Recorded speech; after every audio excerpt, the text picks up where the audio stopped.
Documentary filmmaking is a field of work that revolves around uncertainty.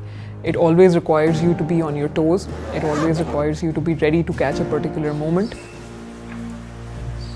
For instance, in one of my films, I was documenting the ethno-political violence between two particular groups in Karachi.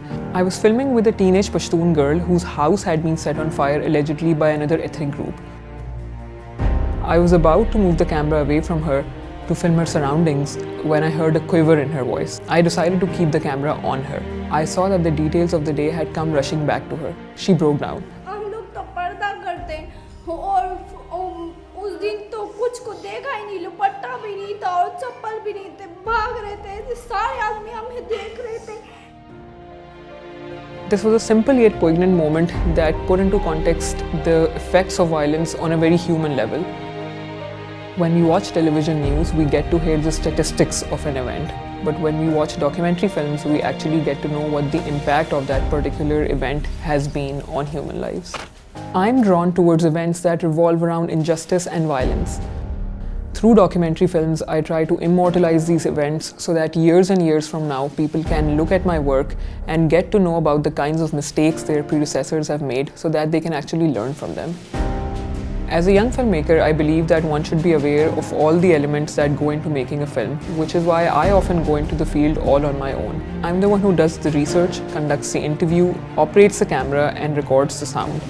It's not easy because it pushes your limits, but you realize that you're capable of much more than you thought was possible.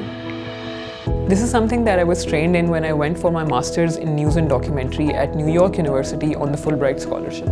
I had access to a city that was brimming with all kinds of stories and a sense of diversity I have not experienced anywhere else in the world. I even got the opportunity to work at CNN and to report from the UN headquarters. When I returned to Pakistan, I continued to focus on making films that tackled a diverse range of social, political, and human rights issues. One such film was called A Girl in the River, that followed the story of a young woman who had survived an honor-killing attempt in the hands of her own father.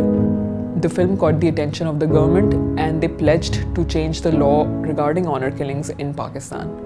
Later that year, the film also ended up winning an Academy Award. That feeling was simply incomparable to anything else. The award brought a lot of praise and recognition to my team as well as myself, but at the same time we also faced a lot of criticism. A lot of people complain about what they thought was a negative image of Pakistan. As a documentary filmmaker, I believe that our responsibility is to tell the truth, and the truth can be bitter at times. People say we are cynics. I'd say we are just people who don't want to give anyone the impression that things are fine around them when they really aren't. Despite the challenges we face as a nation, I consider myself an optimist. When I go out into the field to meet people from different walks of life, it gives me hope. The extraordinary way in which ordinary people stand up against injustice, the way people face some of the biggest adversities in life and stay strong, the way people overcome immense grief to start anew, all of this urges me to keep going. That is why the stories of our people cannot be left untold.